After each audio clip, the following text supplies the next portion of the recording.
Hey guys, I'm Broken Angel, and this is You and Him. It's a visual novel. I just wanted to keep on the screen the warning so that you guys know what you're getting into before we get into this game. Sorry if my voice sounds a bit off. I'm sick at the moment with COVID. But I feel a little bit better today, so I thought I might as well get some recording in. So, here we go.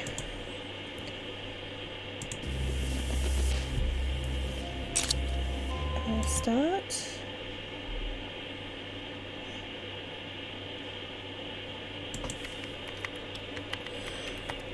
Missing persons. Gone without a trace. Emma Jane Lee. Emma Jane Lee went missing last Friday night on June 16th after she went out clubbing with a group of friends.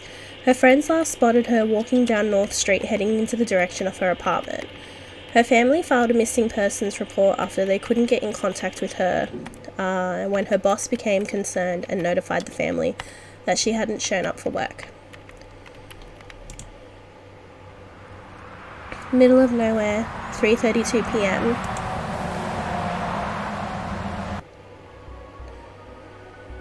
Radio DJ. In other news, the hit boy band Cake will be playing live tomorrow night at the Sunita Alley Stadium in Park Bend, Arizona. According to our sources, concert tickets sold out within seconds of their initial online release dates, despite the fact that a massive influx of these users caused the website itself to crash. Luckily, they managed to get the site up and running again, but many people were upset since they were forced to log back in, and many missed out on buying tickets because of this. Don't you hate when that happens? Thousands took to Twitter to vent their frustrations, while others made light of the situation by making and sharing memes. Many of these posts went viral and got Sunita Alley Stadium trending for 3 days straight on Twitter itself. The DJ lets out a huff of breath. I can't believe what I'm seeing in these reports. Can you, Kenny? The car's radio crackles and a new voice joins in on the conversation, his tone coming across as both jovial and borderline cartoonish. Not in the slightest, and I'm just as stunned as you are. It's fascinating to see these young men who started from modest backgrounds rise to take the world by storm. I don't think I've seen a boy band craze this bad since the 90s and the early 2010s, but I don't think these even compare to what we're seeing today. Don't you agree, Bob? Bob, the first radio DJ who spoke, lets out a giant guffaw. Ooh boy, is that an understatement. Even my husband adores their latest hit single, The Way You Make Me Sway, which is saying something. I thought your husband hated modern day music. My point exactly. If they can make my husband love their sound, then you know, they've got that special something that old men like him and I can't even ignore. When they start playing Cake's latest single, you turn down the dial on the radio, choosing instead to focus on the long stretch of road before you. The blistering heat already makes it hard to concentrate, and you don't need the added distraction. Especially considering you've driven almost 323 miles, thanks to your aunt's pleas to gather up all your uncle's valuables and drop them off at his new apartment in the next 6 towns over, and are now on the return drive home to Sans Guns. You tried turning her down, but your mum called and forced you to agree. Something about being a good niece and mentions of past actions where your aunt almost didn't treat you like dirt, and yada yada yada. At that point, you just wanted to hang up and go back to your hermit crab lifestyle. I know that feeling. So you agreed and took an obscene amount of guns from your aunt to give to your uncle. Due to the terms and conditions of the divorce, the judge ruled out that since your aunt got ownership of the house, your aunt needed to fork over her collection of guns and hand them over to your uncle. Getting the aforementioned guns out of her house was a nightmare. The woman kept screaming every time you loaded the guns into your car. You had to restrain her when she kept trying to lunge for your trunk, saying he wouldn't know if 1 or 2 were missing. That's really odd. Sorry guys, I'm just gonna have some water.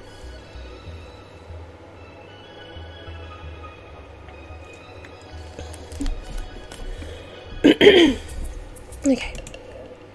When you refused to budge on the matter, she became inconsolable and ran inside the house, shutting herself in the bathroom for a solid 20 minutes before you needed to leave. When she returned, her demeanour returned to normal. Well, at least for her. Relatives are weird, man. They sure are. Speaking of weird, how long was this stretch of road again? You could have sworn it was a heck of a lot shorter the first go-round. Not to mention you need to pee. That's the worst. You regret not stopping by the gas station 50 miles back, actively choosing to ignore the huge warning sign that said next gas station in 100 miles. A terrible decision considering the current state of your bladder. You mull over your lack of options when something in the distance catches your attention. As your car eats up the distance between you, you make the shape of a large, lumbering figure walking along the side of the road with their thumb jutted out and raised above their head. Huh? What's a hitchhiker doing all the way out here? Your bladder quakes. Never mind, you don't have time for this. Not to mention the fact that your mother always warned you about shady hitchhikers. Letting this man into your car reeks of future trouble. Best to avoid a situation like that altogether. When you pull right up behind him, you notice a distinct limp to his walk and blood blooming out of his pant leg. Seeing his injury causes guilt to settle in. He's clearly hurt and needs help, and there's no one else around but you. You wrestle with your options. He suddenly collapses into a heap on the side of the road. Oh no. Shit. There goes your self-preservation. You park just a ways ahead of him and launch out of the driver's seat, praying to God you don't believe in that he's okay. When you reach him, you fall to your knees and gently nudge his shoulder, only to garner no response. Come on, please be okay. You lean down and press your head against his chest. You feel it rise and fall, and the sound of his faint heartbeat. Good, he's still breathing. You sit back and try gently shaking his shoulder again. Sir? Sir, can you hear me? He's also conscious. Another good sign. Don't worry, sir. I'm going to call for help, okay? You pull out your cell phone, ready to dial the emergency helpline when a hand latches onto your wrist in a vice-like grip and the man beneath you adjusts himself into a sitting position. You're taken back by the man's fierce gaze, glaring at you through a veil of raven-coloured hair. Don't call anyone, I'm fine. Yes. Oh, sorry, I just smacked my microphone. Yes, but nails dig into your forearm, not enough to draw blood, but enough to warn you he means business. I said I'm fine. Don't call. You lower your phone, exiting out of the phone app without a second glance at the screen. Alright, but at least let me take a look at your leg. He visibly relaxes at your compliant nature and nods, leaning back so you can roll up his pant leg and examine the damage lying underneath. Blood coats the wound on his leg. You can't even see the extent of the injury when there's so much. You need to clean it off. Wait, right here. You head for your car and locate the box cutter knife hidden underneath the driver's seat. Cutting off the bottom of half of your shirt, you grab the once cold but now warm water bottle you brought with you for your mini road trip and use it to soak the stray piece of fabric. You toss your box cutter onto the driver's seat before returning to the hitchhiker. The hitchhiker looks up upon hearing your approaching footsteps. You watch as his eyes widen into the equivalent of large saucers, his lips slightly parted in surprise as his gaze zeroes in on the new patch of exposed skin.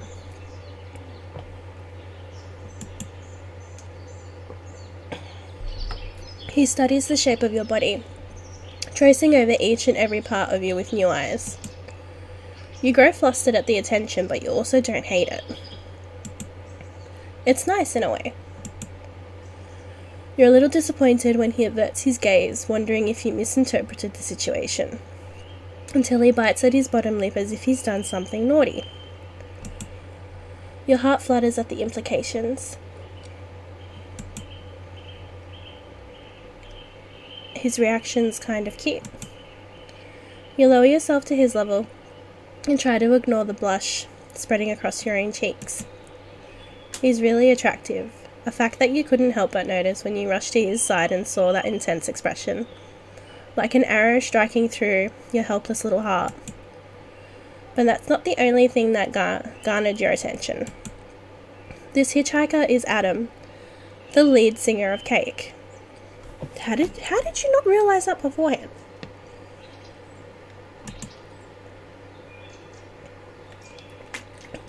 What's he doing all the way out here in the middle of nowhere? So I couldn't help but notice this, but you're Adam, right? The hitchhiker hesitates before nodding. Okay, so I don't mean to sound rude, but what are you doing all the way out here asking strangers for rides? Adam rubs the back of his head, almost sheepish in his answer. I accidentally drove my car into a ditch a few miles back and I forgot my phone at the studio, so I couldn't really reach out and call anyone. Figured on the off chance that someone drove by, I could bum a ride. He smiles then. Guess I got lucky you showed up when you did. You're a lifesaver. You're almost blinded by that smile. No wonder his fangirls go crazy. Urging your pounding heart to calm down, you try concentrating on the conversation at hand and get started on cleaning his leg. You need to focus. Oh, was the crush how you got hurt? Adam shakes his head. Cut my thigh open while hiking with my friends a couple of weeks ago. One of the tree branches was a little too sharp and gave me this as a souvenir. The doctor stitched me up, but I guess it tore back open since I started walking. He chuckles to himself. I didn't even notice if you can believe it. You're surprised to hear this considering he's got a performance going on later tomorrow night. Surely he should let it heal before going back on stage. Well, hopefully when I drive you back to town we can get you to a doctor to get it taken care of. I'm sorry I can't do anything else in the meantime. Don't worry, you've been a big help. You flush at his praise. The smoothness of his voice and the way he says that makes you feel things you haven't felt in a long time. In places you haven't felt in a long time. Jeez. It's getting spicy. You attempt to focus on the task at hand, wiping away the thick, congealed blood. But it's hard to concentrate when all you can think about is the fact that your hands are near his thighs and... Oh gosh, you're turning beet red from the thought alone. Nibbling at your bottom lip, you peer up at him and find his gaze locked onto your hands with blistering intensity. You can't tell if he wants to rip your hands off his leg or to guide them towards other more intimate places. The heat warming your body desires the latter. Something wrong? His gaze suddenly flicks upward and you jump, flustered that he's caught you staring. No, nothing. Just a little dazed is all. Probably because of the heat. You duck your head and redirect your attention downward, ignoring the horny little devil inside of you. Since you're back on track, you didn't notice this before, but the blood on his leg's a bit weird. It chips and peels away like dried paint instead of smearing. What the? Oh. The man withdraws a small silver knife tucked into the waistband of his jeans and lunges at you. You don't even have a spare moment to react before he drives a weapon into your chest. Confusion and terror battle in your mind, adrenaline pumps through your veins as you try to fight him off. You scratch at his chest, face, anywhere you can dig your nails into, but he scuffs and pins your arms down with his knees. You watch in horror as he plunges the knife into your exposed chest again and again. What a savage. Oh my god. You don't even have time to ask why as the world goes dark. Bad end one. Too promiscuous.